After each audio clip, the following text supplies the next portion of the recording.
Okay, I think we'll get started so we can have time to get through all of Michael's material tonight in a timely manner. For all of you who have been here before, you know Michael Skock. He's running a 5-session series on startup secrets, how to give yourself an unfair competitive advantage. Tonight's discussion is going to be around business model analysis, and I know he's brought a number of his portfolio companies to present as well, so it's going to be a lively session. I'm really looking forward to it.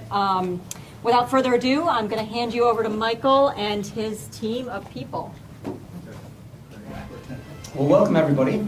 We should have a lot of fun this evening. We're going to talk about one, as Jody says, of the multiple things that we put on the original topic, and that being business model.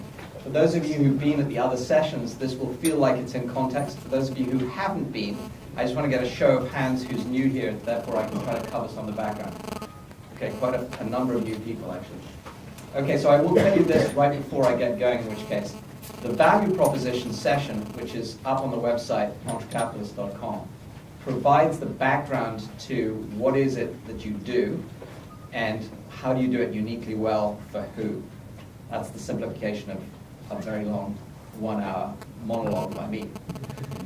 So there you go. You skip the 1 hour, you've got the essence of it.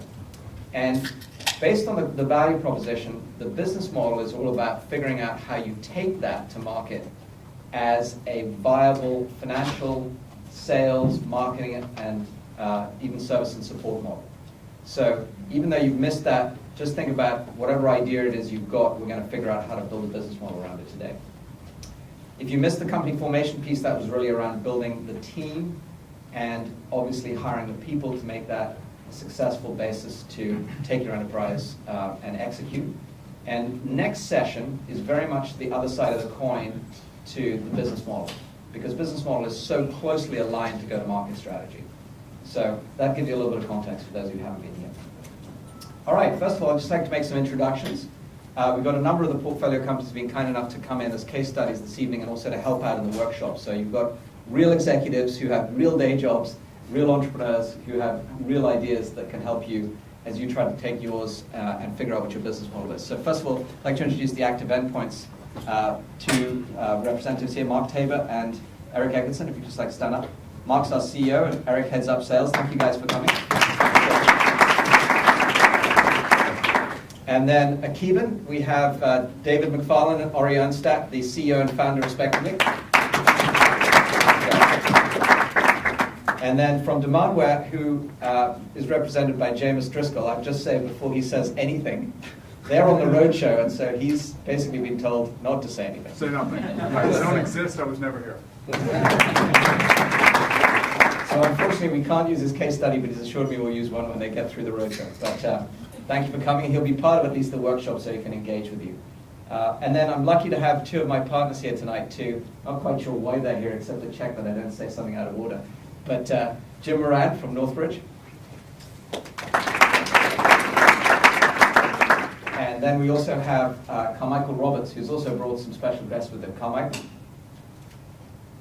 Carmichael? No. Okay. Well, we have... I'm going to get him right now. Don't worry. We'll introduce him when he comes in. He's brought another of his companies, actually, because Jim and I mostly work on software, but we did want to make sure that people who are not focused on software have a sense that these business model techniques that we're going to talk about tonight actually do apply to many different kinds of ventures.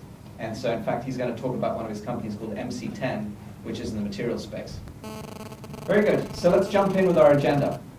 As I said, this is all about building a business model, and I'm particularly going to focus on just 4 things. First of all, finding a disruptive business model. You can all go and discuss what a business model is. You can read about it many different ways. But if you're a startup, the really important thing you're going to try to do is bring disruptive innovation into the marketplace. And that shouldn't just be about technology. The business model is a fundamental piece of it. But how do you find that? Well, I'm going to show you 3 key things. First of all, finding your core differentiation. That is absolutely critical to building a business model. Secondly, what are the multipliers that will help you spread that value proposition in an effective way, getting great market share, great reach, and ultimately great revenue? And then third, very importantly, how do you take the cost out of the equation with levers And levers, as you'll see, are things that can be highly advantageous to companies that figure out how to use them in their business model. And then last, I'm going to give you a very quick insight into how that plays out in the life cycle of working with your customers. And particularly important here is an example I'm going to bring to light for you of how this plays out in the software world. But again, I would say it's applicable to many different areas. I mentioned earlier that this is really one side of the coin. The other side of it is go-to-market. So you will feel in some cases like I'm transgressing a little bit into what does it take to go to market, but that's because there's clear linkages here.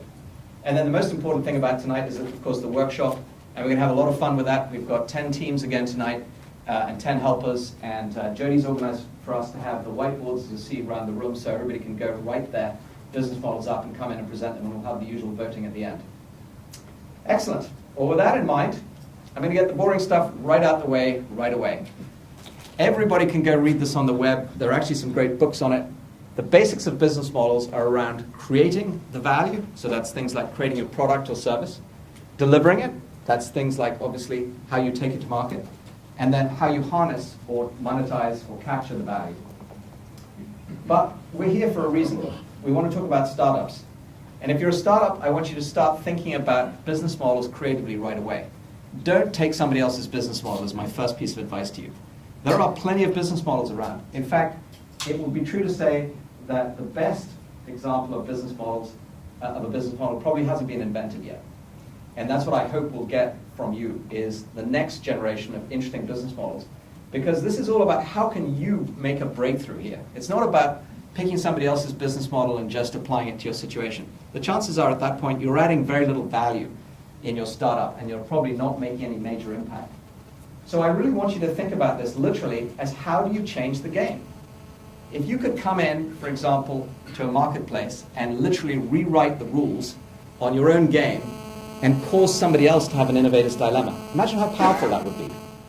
I would argue that that is at least as important as having a disruptive technology. There are many examples like that, and what I encourage you to do is to think about whatever it is you're bringing to market in those kinds of ways. Don't let somebody else write the rules, you write them, in fact, define the whole new game the way that you can. So what's an example? I'm really going to date myself. I put an exclamation mark here. 20 years ago, believe it or not, there was this little company called Symantec. It's a multi-billion-dollar company today. That's the good news. But the bad news is at the time, we were actually a struggling company in many ways. And I would say that with tongue-in-cheek because, obviously it's become very successful. But I think we had more than 20 products. We had everything from add-ins for Lotus 123, if those of you remember, back to that was the first spreadsheet, to we had languages, think C, think Pascal on the Mac. We had all sorts of products. We had a database, we had a word processor. I mean, it was just unbelievable. And I'm particularly being brought, this is all being brought back to me right now because we're about to have a 20-year reunion for the first 20 years of Symantec this weekend. And all these products and so forth have been coming to light. And so this example just stuck in my mind. And it's really a business model example. The product that was selling best on the Macintosh back then was something called Symantec Antivirus for Mac. And believe it or not, the Mac was plagued with viruses in those days. System 6 or 7 or whatever it was at the time was really an issue. And it was a very successful product for us, and we were selling it as a licensed product. So, whatever it was, dollars, perpetual license, you bought it through, at the time, your local retailer. And because it was a chart-topping product, you'd have said at that point, great, we've got that business model nailed. We know how to produce that product, package it, distribute it, sell it. It's the top of the charts. What should we do when we introduce the PC version? Well, the answer is, why don't you just copy the business model? Well, I just told you, I think that's a really bad idea. And so we also stopped and thought about that. And initially, we got it slightly right in that we decided it was important to introduce the PC model with more of a flavor of an upgrade service and an update service because there were many more viruses coming out for the PC. And so, in fact, we were having to get people updates initially once a quarter, and then we realized, wow, it's happening sort of once a month. And then we realized, hey, this is happening regularly. It's probably hard to believe this. At the time, there were probably a maximum of about 100 viruses on the planet when this came out. Now there are tens of thousands, and they come out very regularly. So, of course, what we did was we flipped it all on its head. We actually decided the software was worth nothing, because we needed to get that out there as a platform for people to be able to get the virus definitions downloaded to prevent the viruses. And so the real value was not in the software at all. The real value was in having the virus definition before it ever attacked anybody's machine. And so that literally was the turning point. If you were to ask me personally, I think you asked pretty much anybody at Symantec at the time, on the fortunes of that company. Because we suddenly created a subscription model that was not a nice to have, it was essential for enterprises. And they didn't care about the software, they cared about the person who had that virus definition first. And suddenly we had a very predictable business, because every time a virus came out, we knew people were going to want to download it. Therefore, we knew they were going to want the subscription to be up to date. Therefore, we knew they were going to pay monthly. Therefore, we could see what our revenue was going to be. And it was very, very game-changing. So that's an example from a product standpoint. Any questions on that before I go forward? So did you, after that, change the Mac model? Yes. Yes, we did. And in fact, I'll give credit to one of my sales guys here, who was one of the first guys who actually even flipped the entire product line on its head and said, you know what, we're selling a bunch of things like backup, for example, and Norton Utilities was another product we sold. But people really don't want to pay for the software. What they're really doing is trying to get data security and prevent data loss and so forth. So we came up with what he called, and he really deserves the credit for it, a total solution to data security. And in the UK, for example, we took out full-page ads in the Financial Times, and we went to an extraordinary length to get people to understand that what's the most important thing to them that they're actually producing with all this software? It's their data, it's their information. So they really should put that top in terms of creating data protection. And suddenly, as a result of that thinking, we actually started selling a data protection service, and we bundled all of our products together in what we called the total solution. And sales just took off. And if I were to go into it even one more level of detail for you, I'd tell you this, which is we used to, on average, sell 1 to 1.5 products per major enterprise per seat. And by bundling 5 or 6 products together, the actual natural average of that turned out to be 2.6. So in other words, we went from 1.5 to 2.6 the value just by bundling that correctly and by taking the game up to being a data security and information protection game. Extraordinarily successful, and my investors at the time who were quite concerned, to say the least, about us going and taking full-page ads out in major newspapers, very quickly lost their concern and saw tremendous results. Okay, so next example. This is not a technology example. This is absolutely a pure-play business example. At the time, I was based in the UK, and I was observing that every major product that came into the UK from a US publisher was largely failing. Failing because they didn't have the investment in management, marketing, distribution, sales, service, and support. And why? Because if you look at the US market, it's 10 times roughly bigger than the UK market. So let's say you're a $10 million company in the US. You may have some, at that point, relative critical mass, even $20 million. Going to the UK, tenth the size and market, you could be maybe a $2 million company. It doesn't really give you much room to invest in marketing or management or distribution or translation, localization, all these other things.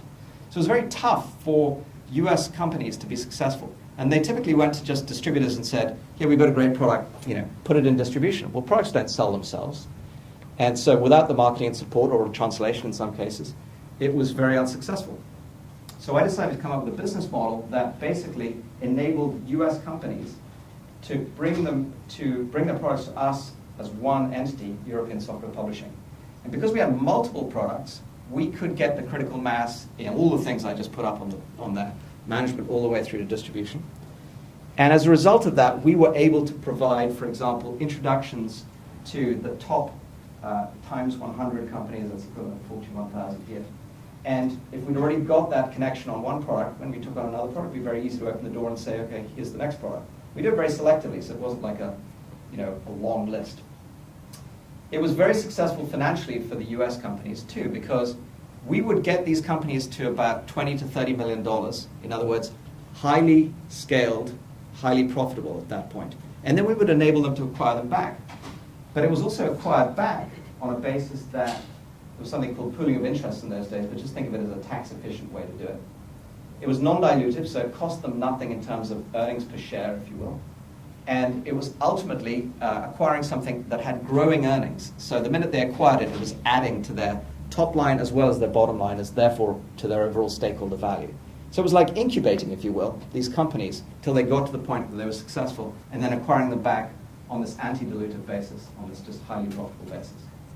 And as an example, Symantec itself, which is one of the companies that we brought over, was a huge win. I put this picture up there because I say it's a huge win, but then my wife always reminds me that the two Bibles that it took, is that they were huge, thick things. To conclude that deal was the pain involved in it. So there was a lot involved in doing that. But the win-win here for investors, for the early investors, was a 97x on their money, just to give you a sense of it. And yet Symantec themselves doubled the value on an accretive basis acquiring the company. So the day after the acquisition was acquired, was announced, the company's share price went up, and also, more importantly, the continuing earnings streams continued to contribute, and Symantec in the UK was their most profitable business outside of the US at the time. So everybody won. We made customers happy, we obviously made our shareholders happy, and in the middle of this thing, we made Symantec as an entity more successful. It had nothing to do with technology, absolutely nothing. Although, by the way, I was very passionate about Symantec products and stayed on and continue to actually really enjoy working with them. But my point is here, this is an example of something that you should be thinking about. Even if you've got a breakthrough technology, what are the things that will make a win-win for you? So tonight I'm going to talk to you about that and hopefully give you enough examples about it. I don't think I need to say more about this, but I've hopefully made it clear to you that it is at least as important. But now I want to give you a specific reason why the business model is as important as technology. So before I give you the answer, can anybody tell me why, in financial terms, business models should be considered as important as technology? Any thoughts? I've given you some examples, but can anybody give me... Products don't sell. Sorry, go ahead. Products don't sell themselves, so no matter how good your technology is, it doesn't matter. Yeah, you're on exactly the right track. Products don't sell themselves. People don't even know about them, how they're going to even find them, even if they are great. So what does it cost for people to find out about your product? Is that relatively the same as developing the product? Is it more? Is it less? Anybody? Somebody I heard saying more. A show of hands, who thinks it's more? This is an easy way to...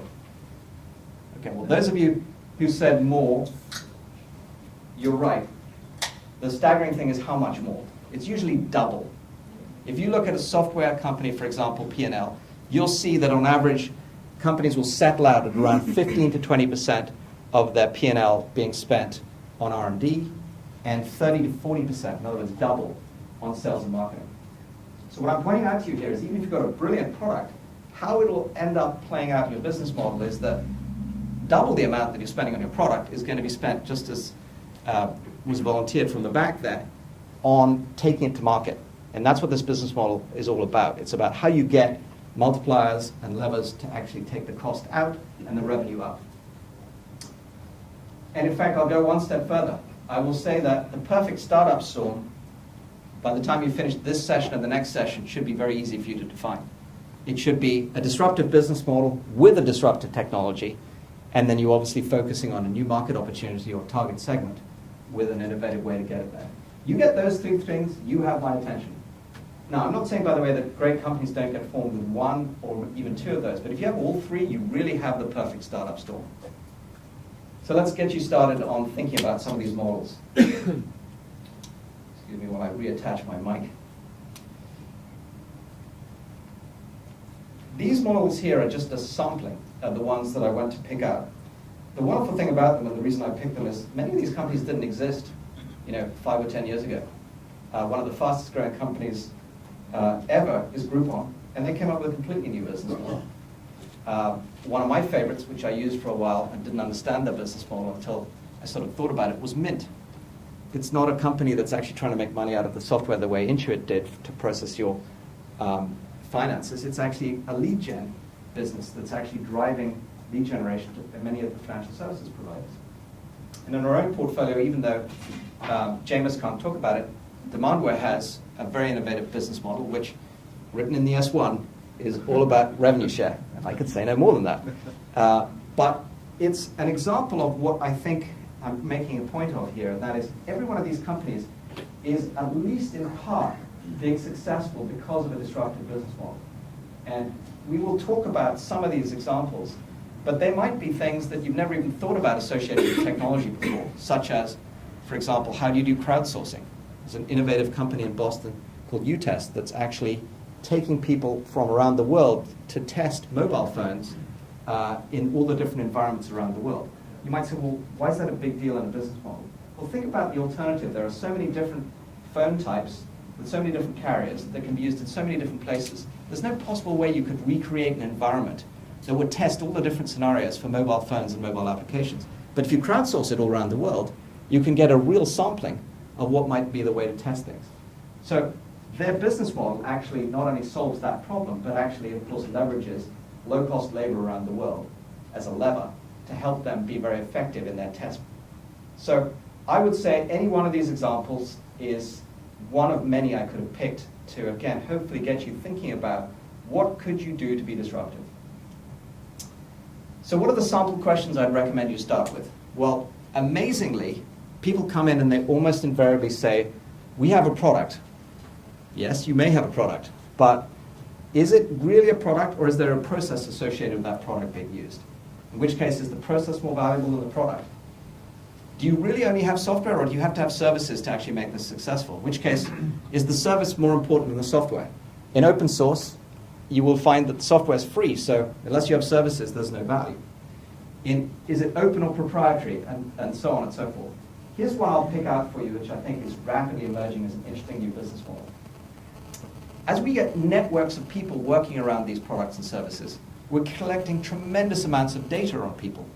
And in fact, the best example of that is probably going to be one of the most interesting new IPOs this year, and that's Facebook. Facebook's value is not its software. I mean, it's great software. It's impressive that PHP is scaled to be able to do, to serve hundreds of millions of users. But that's not what we're paying for. We're paying for ability to connect to people. And guess what they're monetizing? They're monetizing the fact that we've all connected and told them what we are doing all day, so they can figure out what really is valuable to them, the data behind that enables them to target us more effectively. So their value is in their content or their data. Maybe they would say simply their data. My point being here, this is an example of where I would encourage you to question early, what is the set of values that is at the core of your business? So let's go to exactly that. Your first key question should be, what is your core value? Those of you who haven't heard me talk before, I've said this many times. I was one of those students who needed mnemonics to remember anything. So you'll find I use mnemonics everywhere. I could have said corny, but just forgive me. This is a way that hopefully you'll remember these things. The core of your capabilities should be literally, what is it that you've got of really exceptional value at the center of your proposition that you could build around, that you could create a model around? And when you tell me it's core, 9 times out of 10 when I'm sitting with an entrepreneur and I really question it, they haven't defined the core. They've defined a bunch of stuff, and when we really press hard, we can actually get even more focused. So I'll often hear, oh, we've got a great software product. Okay, let's talk about what that product does and for who. And then when we really get down to it, we'll find out that a small piece of what somebody's actually building is really the core innovation. So in the case that we're going to talk about tonight with Akiban, you'll find out that they actually are in the database business, but the core of their innovation is actually a very critical new piece of how you process data. And they didn't need to recreate the entire database infrastructure. They're leveraging a lot of open source to do that. So let's have a look at some examples from the ones we just talked about. I already gave you a sense of how to think about core in the example of Facebook. Their real innovation is probably the user network, but if you went to the core, I think it's data.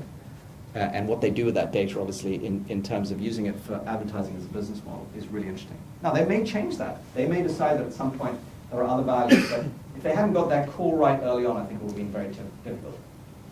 Another one I think that's just gone public, so it's topical, would be Yelp. Yelp could have been thought about as a community, could have been monetized in many different ways, but in the end, the content's become really the core of the value there.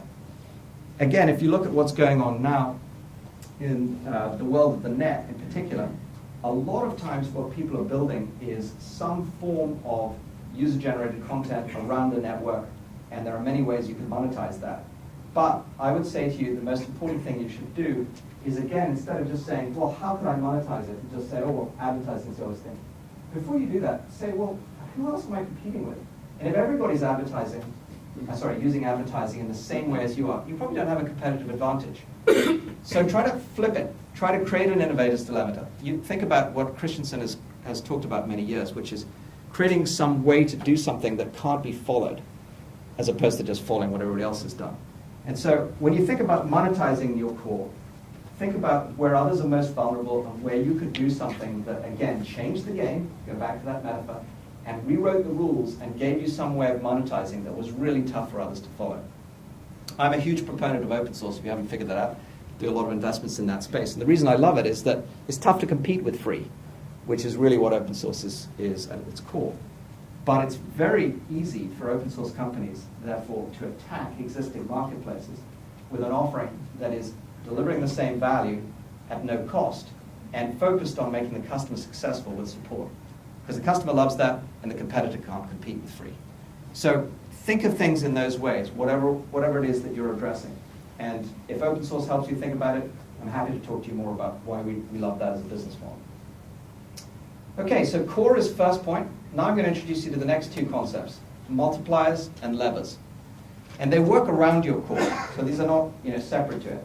Once you know what your core value is, how can you multiply it, meaning increase the revenue, increase the reach of customers you get to, or increase the coverage or market share that you get? That's really what multipliers are all about. And I'm going to bring these to life with some examples in a minute. On the other side, levers reduce the costs, reduce the time, and reduce the resources involved in producing your product or getting it to market or in capturing that value. And if you get both of these things working for you, as the diagram suggests, they really can create extraordinary value on top of your business model, the core of your value proposition. So what are some examples? As you all know, my experience comes from software, so let me pose the question. I think, what did you mean by reduce resources? I thought you need to have a lot of resources to keeping the product to work. Great question. So the question, just so everybody heard it, is what did I mean by reducing resources when we just said that, for example, taking products to market requires a lot of resources? What I mean is, how could you reduce the resources that are required to take it to market? So I'll give you a simple example, I'm going to preview what I'm about to talk about, but if you could create viral marketing where your user was actually selling for you, that's obviously going to reduce your costs. Does that make sense? So that's an example of a lever. And by the way, people talk about viral marketing all the time. It's a very tough thing to define. There are all sorts of models people have and coefficients they create and everything else. I'll give you a really important example of viral marketing. Reference selling. If you really love something and you refer it to somebody else, that's the beginning of viral marketing right there. So making happy customers is the beginning of viral marketing. And figuring out how to get very happy customers armed with the right way to reference sell, just giving them the basics of what typically is in most people, which is they want to justify the purchase they've already made if they like it anyway. So give them the tools to do that. And then, of course, you can do all sorts of offers and things to promote it. Anyway, did that answer your question? Thank you. Great. Any other questions before I move on? Okay, so for examples, as I said, I'm in software. So I'm going to use these as talking points, but I think these apply to many different businesses. So the first category that we're talking about is exactly what we just discussed, which is sales and marketing. It's usually such a huge part of the P&L that if you could start to get a multiplier working for you here, it's very valuable. And things that may make a difference here are things like tiered pricing. So in other words, if you sell a product at one price in all flavors, that's possibly exactly the right thing to do for simplicity's sake. But wouldn't it be better if you could get people to get it free, first of all, so it was literally frictionless to start off with, and then upgrade and upsell and add value and obviously add capabilities and so forth going forward? Because every time you acquire a customer, as long as you keep them, the ability to upsell is obviously a lot less expensive than creating a whole new customer relationship. So I know that sounds obvious, but that's right there an example of a multiplier. And it's a reason why tiered pricing and models like freemium can be so helpful. The other typical multiplier you'll hear is channels. This is definitely applicable to almost any business. You could go out and create a sales force for every product, I'm sure. But wouldn't it be more effective to use somebody else's sales force? To use somebody who's already got the customer relationship, who's already written the contracts with major enterprises, and just leverage those? I can tell you that's one of the biggest challenges for startups, is that just the contracting process alone in the Fortune 1000 is horrifying. I'm seeing a few smiles at the front here because we constantly sit in boardrooms with the forecast, and we know that the deal is closed, but the contract is still to come. And we're like, okay, is it EMC we're dealing with, or is it HP? And everybody knows their stories there. The point is, the channel, in many instances, will already have the relationship with that end customer. And so if they've already written the contracts, and they can literally just add this as an addendum or slide it in on an existing contract, you just took all that friction out, reduced your cost of selling, and obviously are able to get a multiplier in your business. So next example would be in the product. Most people think about products in a very straightforward way, as being, it's obvious that this is going to be great value and therefore people should want to buy it. That should be the case, but you can get a lot smarter than that. I'm going to introduce two concepts to you tonight. Slippery products. Yes, I said slippery. Another of my mnemonics, which is another way of saying friction-free, and what I call Russian doll packaging. And I think you'll have some fun with these tonight when you get to the workshop. But the last of which is technology stacks. And again, I'll give you a simple example of it. And this is how you can insert yourself into somebody else's technology stack to get a multiplier out of going to market with them. So let's look at the levers. How do we take the cost out? Well, the world has changed dramatically since that 20-year-old example I was telling you about with Symantec, where we used to have to sell through two-tier distribution, and we used to have to spiff salespeople at these ridiculously large distributors that sold thousands of products, and so we had to get their attention. And now you can get anybody's attention anytime you want on the web and focus on doing it in a very cost-effective way with inbound marketing, using inside sales, for example, and creating things such as we were talking about, like viral campaigns. That dramatically takes down the cost of selling and marketing. That wasn't even an option when I started this industry. And so I would use it, and I would spend time thinking right from the get-go about how would you get your awareness, your interest, your understanding up using web and low-cost techniques like that. And that's why I said this is one side of the coin, the other side being go-to-market, that we'll talk about in the next session. The second example is less obvious, and people typically think about this too late in the game, so I'm encouraging you to think about it right up front, which is how do you take the cost out of producing your product, creating a product, and supporting it? And there are many ways you can do this. You can do it through offshoring or outsourcing or crowdsourcing in that example we talked about, or something called co-creation, which I'm going to give you an example of tonight. And again, technology stacks. So probably a lot of words up there. All I'll say is every one of them can be thought of as a potential lever. I don't think I need to explain every one of them, but I will pick, as I said, co-creation to go into as a differentiation. And then here's the last piece of this startup secret, which is you really want to find examples of things that work together. You've got a killer strategy on your hands if you can figure out how you can get focused on your core, find a partner to work with who will give you a multiplier to market and a lever in taking the cost out of either building or delivering or supporting your product. And so two examples of that that I'd like to walk you through now. First of all, one in creating value, then another in delivering and capturing it. So what is co-creating? Well, the idea here is pretty simple, and it's going to come to light in a software world, I think, fairly easily. You could sit as a single organization and build your product with one development team. Or you could say, what is at the core of our product? And let's take an example that will make it easy for everybody to think of. Linux. It's an operating system. But at the absolute core of Linux is literally a kernel. And Linus thought about that and realized that the problem with existing operating systems was they'd got huge and bloated. And why they got bloated? Because basically people had to have different versions of them for every single different kind of laptop or PC or server, and every kind of device driver and everything else that went associated along with it was yet another piece that had to be added onto it. So he wrote a brilliant core, super fast, super efficient, but he made it possible in a modular way for people to add onto it using open source, created a community, and got people thinking about how could they extend the product. And as a result of that, people like IBM, who was literally at the time nowhere in the operating system business, in fact, you could argue was really struggling with many different operating systems, AS400, the Z series on mainframes, etc., were able to take Linux and unify their entire platform strategy with it. And they themselves, using open APIs and the open source nature of this, were able to write all the drivers for all of their different products and get what they needed, which was a unified operating system. What that did to Linux was unbelievable. It literally accelerated. Actually, I should have Carlos telling the story since he's been involved in it firsthand. But it literally accelerated the adoption of a single operating system that swept through the enterprise very quickly because it was free, open source, and instantly much more valuable to people as they were able to focus on their differentiation. And people started building on top of it.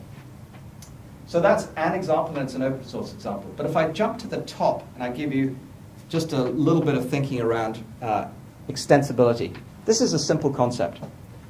If you build something that everybody wants to add value to, needless to say, that's going to multiply your value. I'm going to start at the most basic level that you can think of. Imagine you went to the kitchen and you put on a pot of boiling water, and you knew that everybody wanted soup. The first thing they're going to need is the pot of boiling water. And if you're the only guy who's got the pot of boiling water, people are going to come to you and put the ingredients in. The good news is they can add the stock to start off with. And if they decide, oh, they want to add vegetables to that, they could add vegetables. But maybe some people don't want that. So they'll take a ladle out of it and they'll create their own version, derivative of it.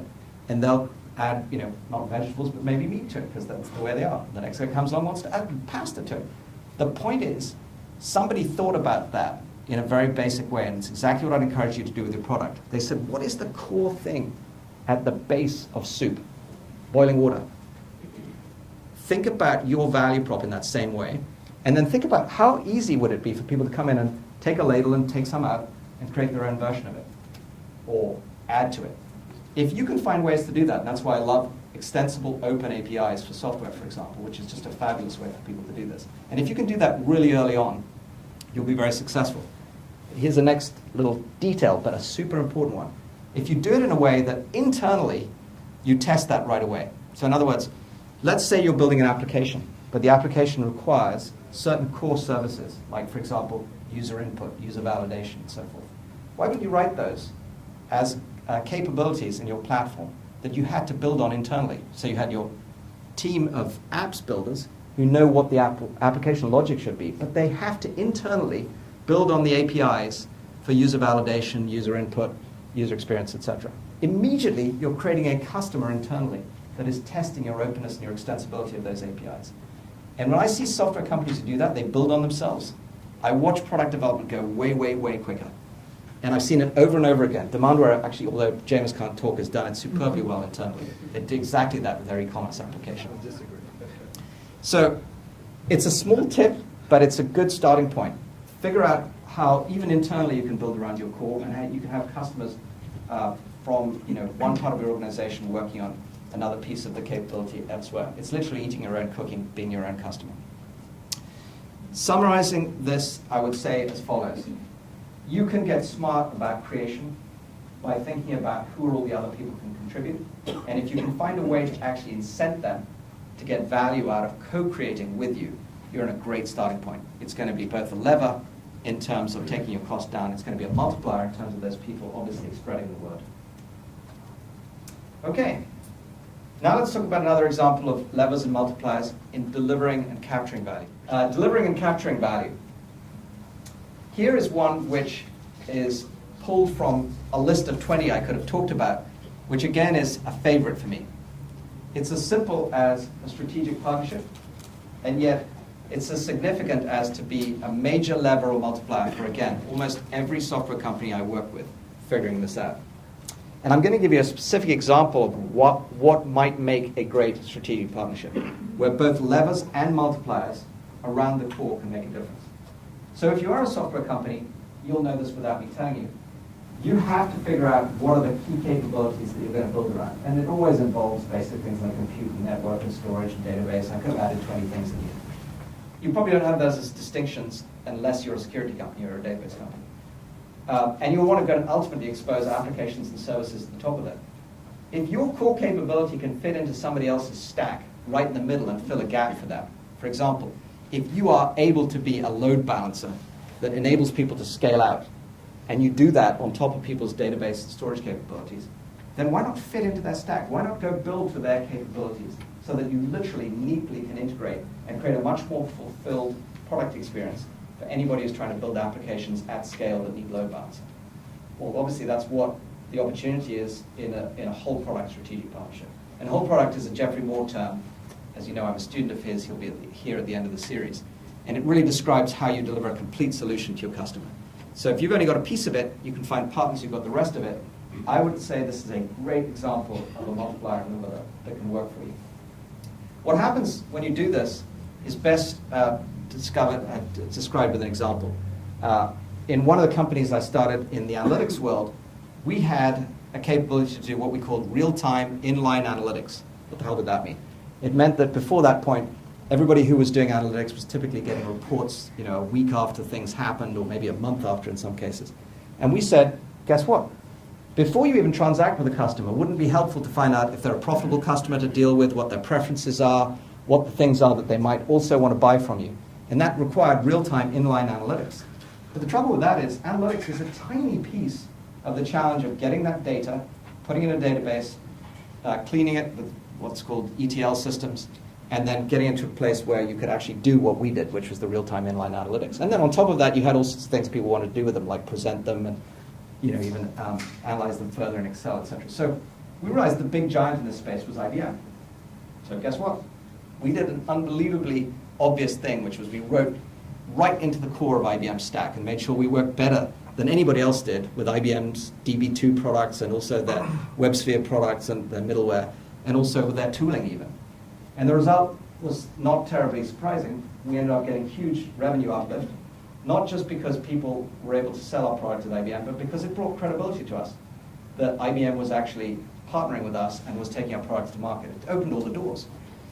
And on the other side of things, of course, it dramatically reduced our time to market because we weren't writing all their technology around us, and reduced our development costs, and ultimately resulted in them acquiring the company, which in many instances, by the way, even though it wasn't our intention, is a great backstop for a small company to have had that strategic partnership be so successful that you know that if nothing else plays out in your own ultimate success, somebody's going to have you so well integrated that it'd be a no-brainer for them to acquire you. So I think strategic partnerships, an example being a whole product strategic partnership, are great levers, great multipliers, and great backstops for small companies. One little detail, and the devil often is in the details. And certainly it's true with startup companies. I hear people all the time say, oh, it's fantastic, I've got this new big company really interested in me, and they're going to co-sell everything. Okay, who's incented to co-sell it? If they don't have their sales force incented to do it, they might be getting more advantage out of you than you are out of them. There are always details like that. It's really worth paying attention to. If you get them to resell it, it might be great. But if they suddenly bring you 1,000 customers and you've got all the support cost, you might actually find you're losing money.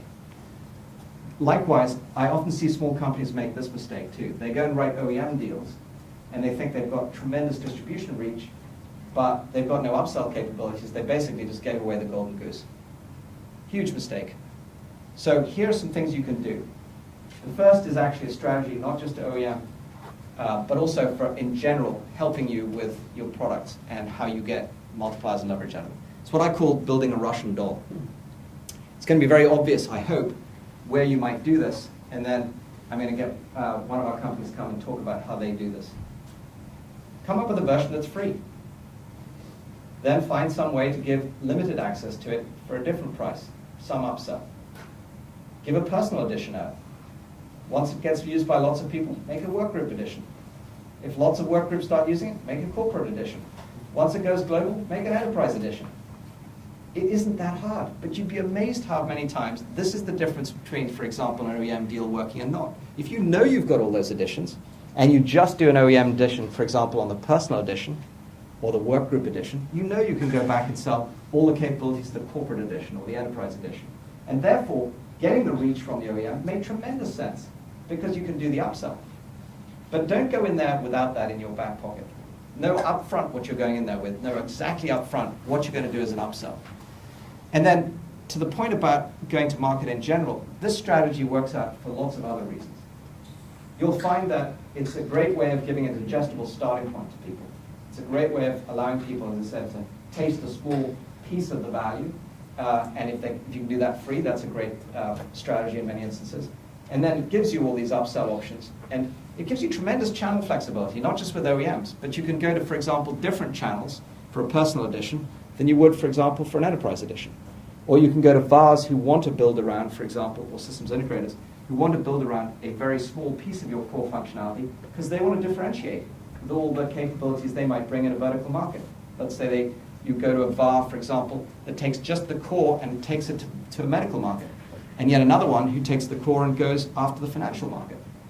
That's a great strategy that can play out if you do Russian doll packaging. In other words, if you figure out how to get these capabilities.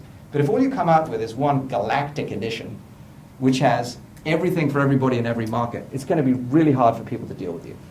And you'll be, again, amazed how many times the biggest problem when we see startups is they try to put every feature for every person into the first product, and we all know that the result of that is it usually collapses under its own weight. So some of you will have read Eric Ries's book on minimum viable product. Minimum viable product is one example of what I'm talking about. I'm really talking about the business model associated with it. That's the technology piece. This is how do you create the business flexibility around it by packaging it in a way that you can go to market in different ways. Okay, I'd like to introduce a keeper now, David McFarlane, to give his example of how he's created somewhat of a good example, not just in open source, but also with packaging different options and giving himself this capability. David, would you like to come and join us?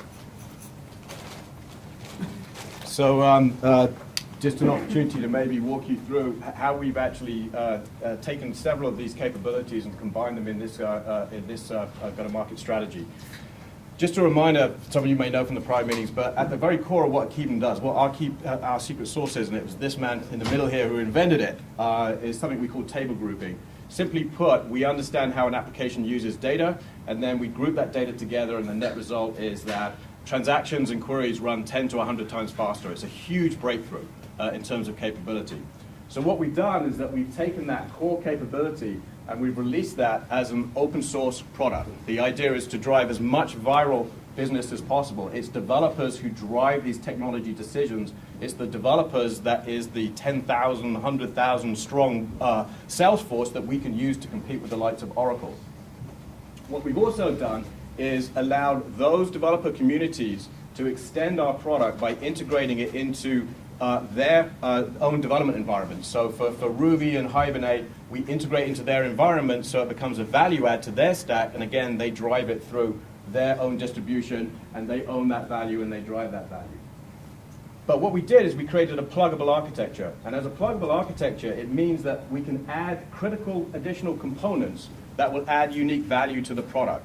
So the first is something we call MySQL replication. It just means that you can take this and now plug it into a pre-existing MySQL application. If you built something on the LAMP stack, it's not scaling well, it's running slowly, you can take the Keepin stack, plug it in, redirect the queries, and we'll run those queries really quickly for you. And that's just one example, but the key point here is to have a whole series of these capabilities that you can add and extend the product with, which is what we've done. And you can also use that in terms of a multi-tier pricing strategy. And then finally, as you build community out there in the market, we've added a series of electronic services that you can add. Things that you can deliver as a SaaS capability back out to that market. It makes it easy for them to adopt, but it also kind of locks them in to your service and your brand. And even within those additions, there are certain community aspects, like the grouping algorithms. You get lots of people to combine together to contribute to different grouping strategies that then can be shared across the community. So those are just some of the examples of how we extend it. Perfect. Thank you, David. And I'll just leave that up for 1 second. I think he's used pretty much every example that I've already said tonight. There's effectively a core that is very clearly defined, and he's actually made it open source so people can extend it. And he's also said, look, we're going to have several editions in that Russian doll model, so we can sell this through many different channels and sell different capabilities. And he's also said we're going to have upsell and cross-sell capabilities from that. And in effect, he's got costs being taken out through open source and co-creation. He's got multipliers being created, obviously, through the community. And he's got, obviously, multiple options through the Russian doll packaging. So it's a great example, and I can tell you that, would it be fair to say, well, you tell me, I shouldn't lead the witness. How much time have you spent on the business model as a CEO relative to other things in your business, like building the product? Well, the one thing I would say is, from the very inception of the product, we had these ideas in mind. So one of the things that was very important that I would say to people is that you really want to think about how you're going to package this value up and deliver it to the market. It isn't necessary that it was hugely time-consuming for us to do that, but it was really important that you think about it right up front and you don't wait to the end of the development cycle to apply it. That's a terrific point. What David's saying, just to underline it, is If you develop the product in a monolithic fashion, then obviously it's going to be really hard if you later decide you want to slice it up and sell it in different ways. So thinking about the business model as early as you're starting your product development is actually not too early. It's exactly right. So thank you, David. Great point, David. Okay.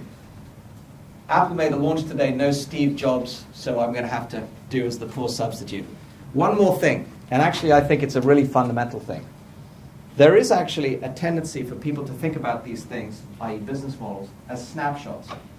But in fact, what you really want to do is think about, on an ongoing basis, how is it your product or service is sold?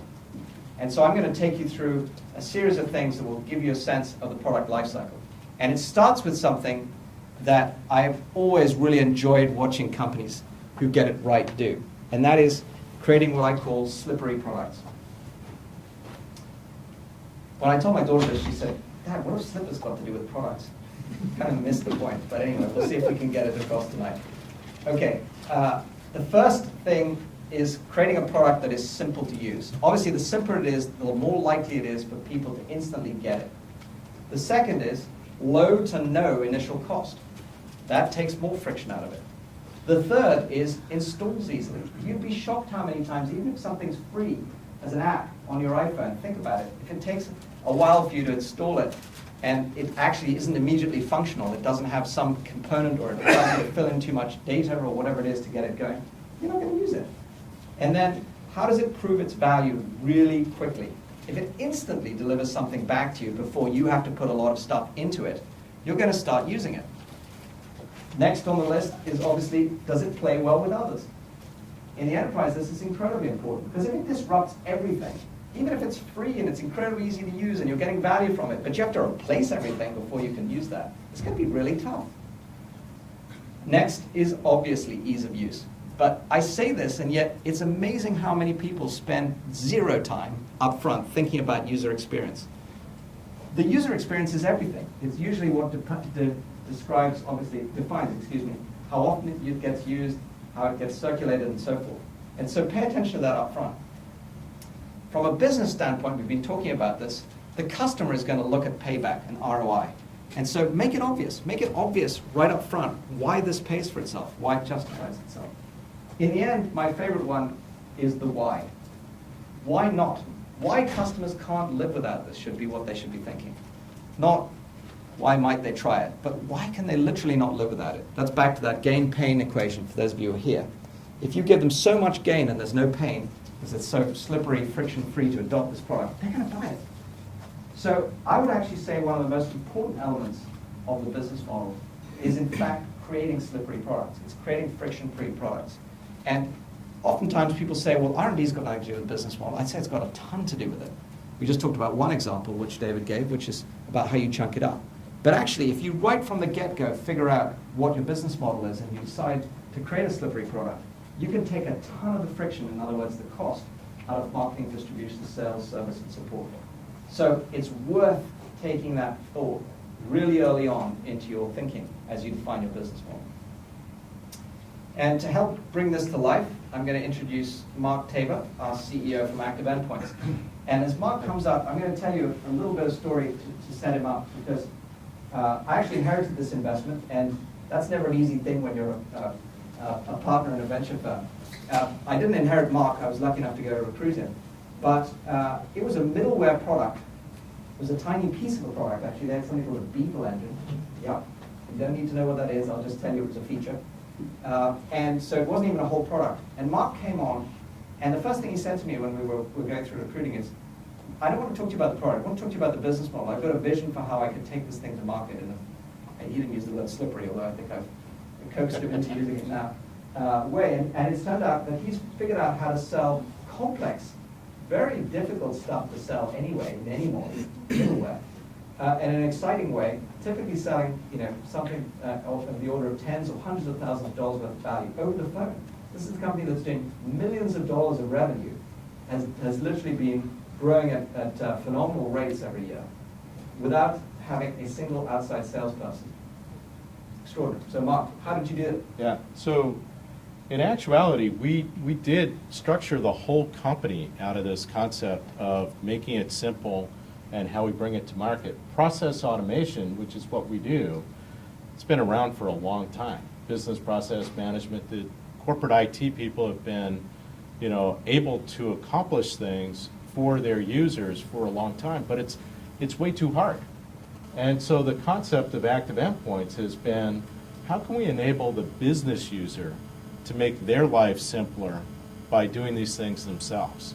And so the example that I've shown here is, how can we make the life of a salesperson easier? They interact with an application. Most of them use something called Salesforce.com, which is really just a database to collect information. But salespeople don't want to write reports. They don't want to gather the information. And because of that, they frequently miss common things that they know they should do, but they just forget, and they don't do it consistently over time. So what we did was we invented some technology to allow a business user to do their own automation. So in fact, you could use a mobile phone, and the text-to-speech capability, speech-to-text capability that is, for example, in an iPhone, using Siri, you can talk into the phone, say, show me my meetings today. A guide will come up, and you can just speak into it what happened at the meeting. You can hit a button if you want a thank you email to go out, or whatever it is you normally do after a meeting. If you want to set up a follow-up or something like that, it will automatically happen in the background. And so it's great in the fact that we've done it, but the real innovation is the fact that we allow the business user to do it themselves. And so we took that concept, and really our entire go-to-market, really everything about the technology and what we do encompasses this concept of slippery, though I didn't know the acronym until yesterday, Michael. But it was but it's exactly what we do. We tried to make this product as easy to use as possible. We tried to make it as frictionless as possible. So in fact, you could just go to our website, you can just enable yourself, you can try it, you can use it, you can interact with it, you can get a free version of it to use. I have Eric Eggertson, our head of sales. Maybe you want to share how some of our customers are doing that? Sure, Mark. I'll just mention one customer, Plymouth Rock Energy down in the New York City area. Traditionally, had been an old line supplier of coal and oil to large facilities. That business isn't such a great business anymore, so they've transformed themselves into a broker of energy, including electricity and natural gas. And they use Salesforce.com for all of their new customer signups. So they had to customize Salesforce.com tremendously. When you sign up a new customer as an energy broker, you have to specify the supplier, who the distribution channel is going to be, whether they're going to pay a premium for green energy sources. And it turned out for the Salesforce.com users, the sales reps signing up a new customer, it was a very complex process. They had to go through the Salesforce screens. So we met a gentleman down at a Salesforce.com event in New York City on a Wednesday. The following Monday, we gave him a demo via a GoToMeeting, via a web meeting. He was able to get on our cloud-hosted product, started building his little process wizard the next day that his sales reps could use to go through this complex process of onboarding a new customer. By the end of the week, he had it working, and the following Monday, he placed the order with us. So, going back to some of the points, you can probably map what happened there into these points, but installs easily. He was able to sign up on the web. He could prove value in just a couple of days by creating a wizard that walked their users through these complex processes. And what else do I want to take? Plays well with others. Having the Salesforce.com integration has been tremendously valuable to us. Mike, I would call it both a lever because it reduces our marketing costs tremendously. We know who our market is, and we're able to get to them through Salesforce. And it's a multiplier because we're able to increase revenue by so many users. Last one was we sell it per user per month. The guy was concerned he was only going to have 15 users to start out. We said that's fine. You can buy a 15-user license. When you add 10 more next year, you just buy 10 more licenses. Great. Thank you guys very much. And I think, you could pick lots of companies. The reason I chose Active Endpoints is it would be a horribly complex sale normally to be able to sell middleware. And all of their competitors, by the way, people like IBM are going in with three-person sales calls, six-legged sales calls, hopefully. And they're spending a lot of money, and they're having, as a result, to charge orders of magnitude, in some cases, more for their products and services. And this company has taken market share away on a consistent basis, been doubling year on year, in some cases in their product sales through this slippery product concept. And thanks to the team for being so innovative and approaching it that way, where the technology at the core of it, it's interesting, but in a very highly competitive market. So let's put it all together. I want to give you a very clear metric, which you've probably seen. If you haven't, you certainly should know about. And that is this notion of coming up with an understanding of if your business model is working or not. And for startups, the metric that people now are getting used to is lifetime value. That is, how much can you get from a customer over the lifetime of working with them, divided by the cost of acquiring that customer. And in general, if your lifetime value from a customer isn't around 3 or greater times the cost of acquiring that customer, you probably don't have a profitable business model. And unfortunately, in startups, most times people don't really spend time to think about this up front either. But all the multipliers and levers that I talked to you about should be factored into what is it that you're doing to obviously increase, on the one hand, the lifetime value. How can you get more out of customers over time with, for example, that Russian doll packaging we're talking about, more and more versions or editions? Or in reducing the cost of acquiring the customer in the ways we just talked about with things like strategic partnerships. And there are many examples that I didn't go through, like channels and so forth, that can give you reach and take cost out too. In the end, though, when you boil it all down, you should find that this ratio plays out, as I said, to roughly 3 or more times the value you're capturing than the cost you're implying to get that customer successful. Now, that model's been, I'd say, pretty successfully adopted by many of my customers. But I noticed something over the last few years as it's become accepted that's been missing. And so I want to introduce this because what we found is almost every startup, just as you heard Eric describe, gets in at one point and then has a relationship to maintain with the customer to get the full value. And I find most people ignore that latter set of re-engagement with the customer. So I'm going to give you a sense of what you really need to think through. This refinement, to me, to keep it interesting, is a matter of life and death. I'm going to talk about a customer life cycle in a very simple methodology to start off with. See, try, buy, fly, die. Think about it for a second. That's basically what happens when you look for products. You see it, you try it, you buy it, you run it, fly it, and ultimately it dies some kind of death. And that cycle is typically described by people in this kind of a bell curve.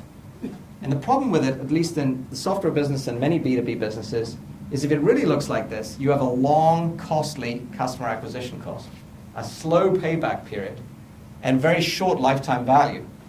And if that's really what your business model looks like, in my opinion, you're in trouble. And unfortunately, it's what a lot of startups I see exactly have as a business model. And so I'm going to try to help you think about ways that you could get beyond that. We'll talk about this more in the go-to-market session next week. But one of the first things I always see when I do postmortems with companies is that they haven't broken these stages down from the simplistic see, try, buy, fly model that I talked to you about into much more granular stages. And granular stages, just to give you an example of this, would be awareness. How do you even discover somebody? Interest. How do you get their interest? How do you get them to understand what your capabilities are, then engage with you, then try it, then purchase it? And I could probably pick 30 or 40 more if I really wanted to break it down. We'll talk about more of this, as I said, next week. But just for now, think about this as follows.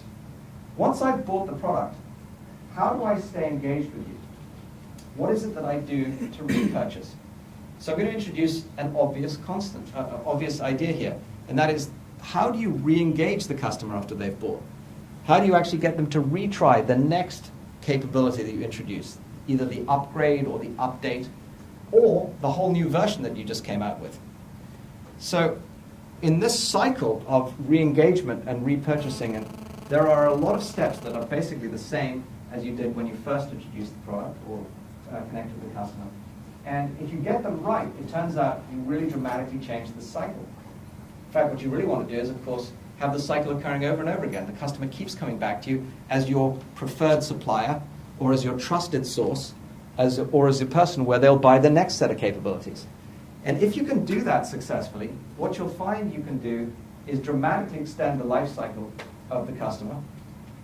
And if you use things like slippery products that we just talked about, you'll have a much more simple experience up front and take all the friction out, you'll have a much more rapid adoption with that Russian gold packaging as an example of how you might do that.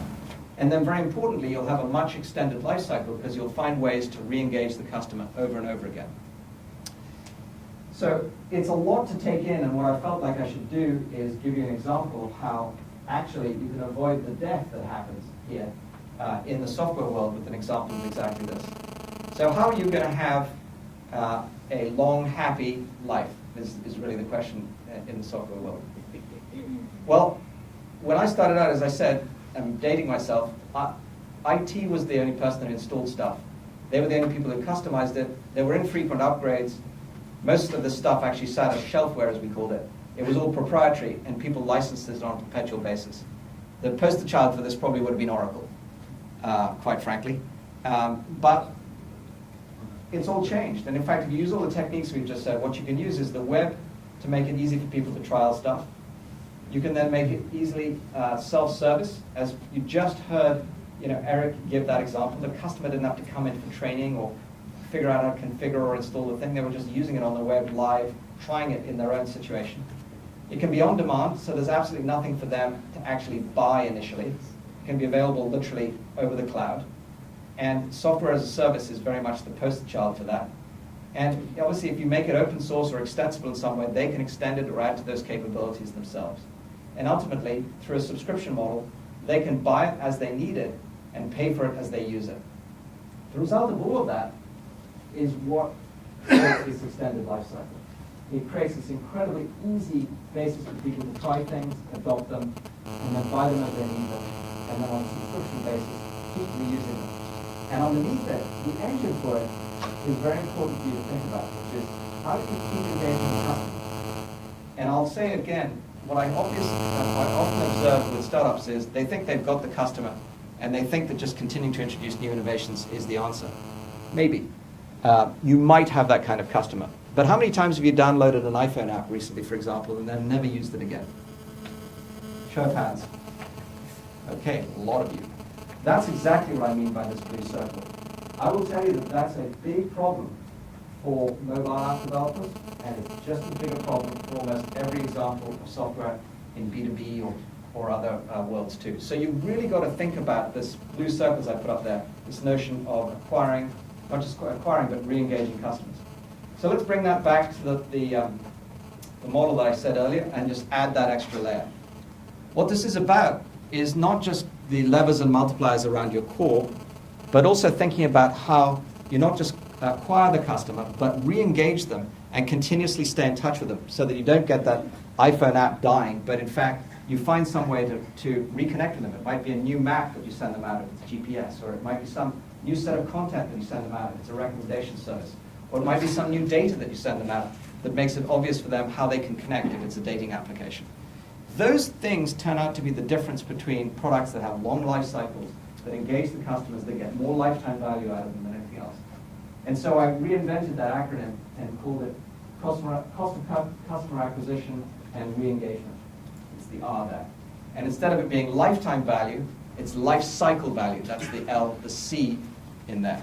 And it really is important to think about LCV, the life cycle value of your customer. What can you get out of them over and over again, not just once? And also, what does it cost you to re-engage?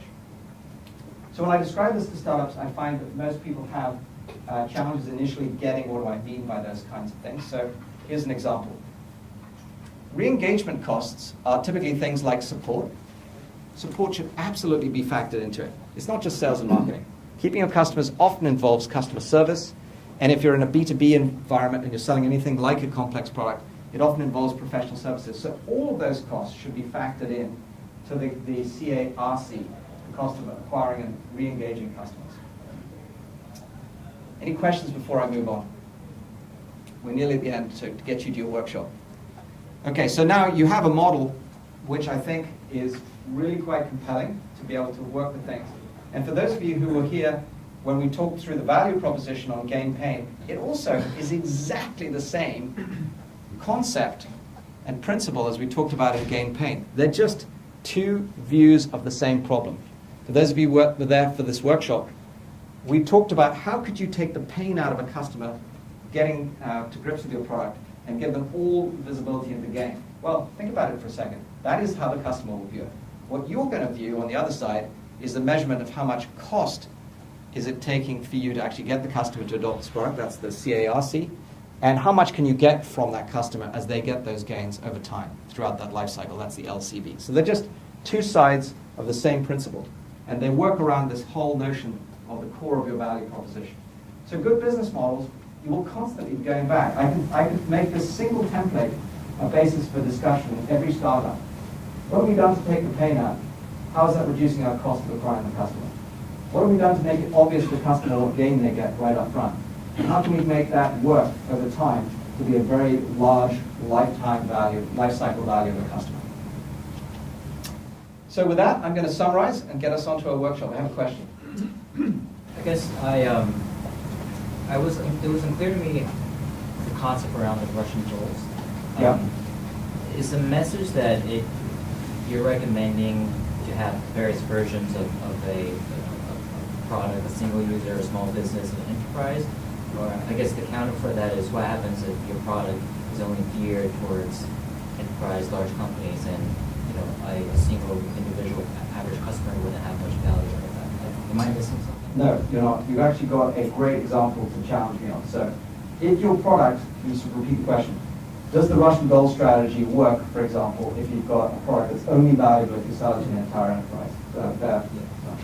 The answer is yes, I believe it does, because very rarely will you be able to get an entire enterprise to adopt a product in one go. It's just indigestible.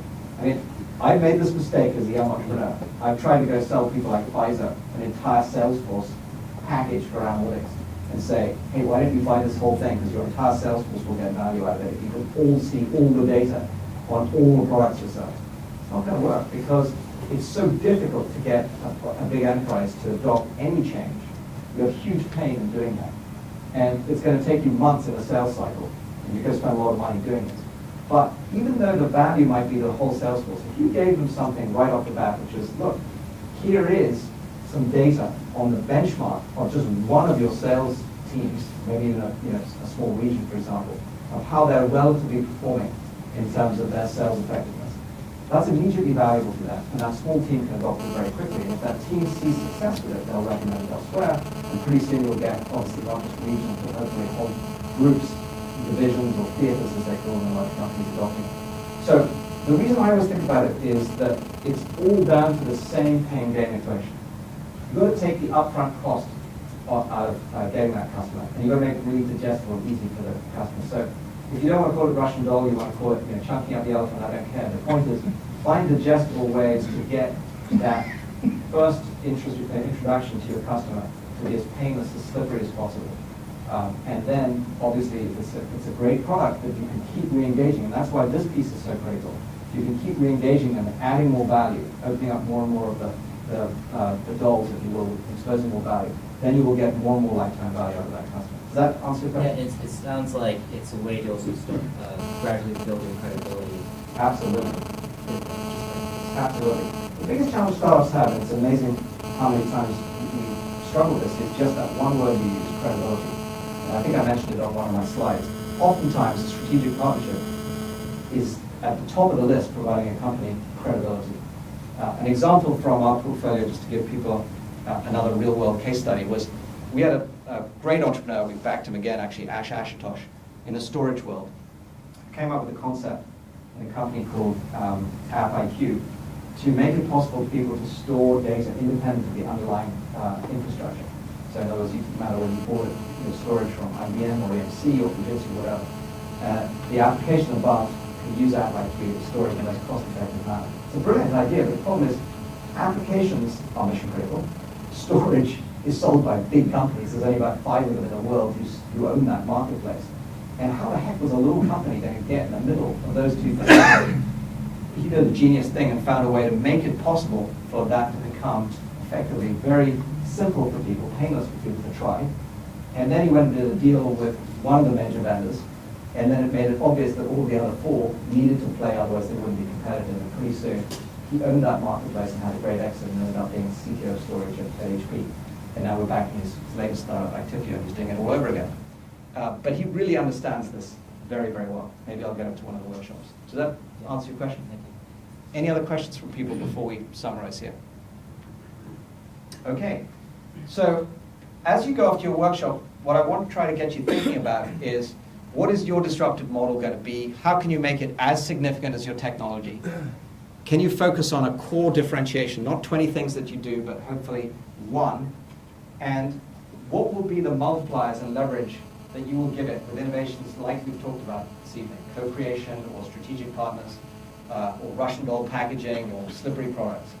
And then how will you measure that, not just once, but over the extended customer life cycle with LCB and CARC?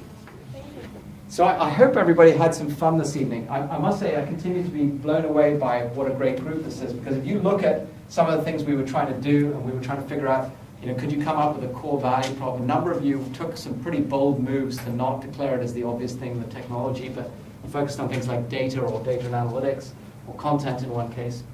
You were quick to figure out what your multipliers and your levers were. Some of you found some really great ways to make partnerships that were win-win, that would work on both sides of that, so multipliers and levers. And then a lot of you were talking very clearly about, just as you heard, how important the slippery product concept is to make it easy for people to get instant value out of this, and instantly they're obviously start spinning the wheel. A few people definitely picked up on this life cycle concept and this notion of keeping people engaged, and I heard some good examples of that. And overall, although we didn't try to get you down to actually calculating your life cycle value and your customer acquisition and re-engagement costs, I felt like a lot of you grasped this so well that you would have no problem doing those kinds of things. So I want to take my hats off to all of you and say congratulations and thanks for joining us.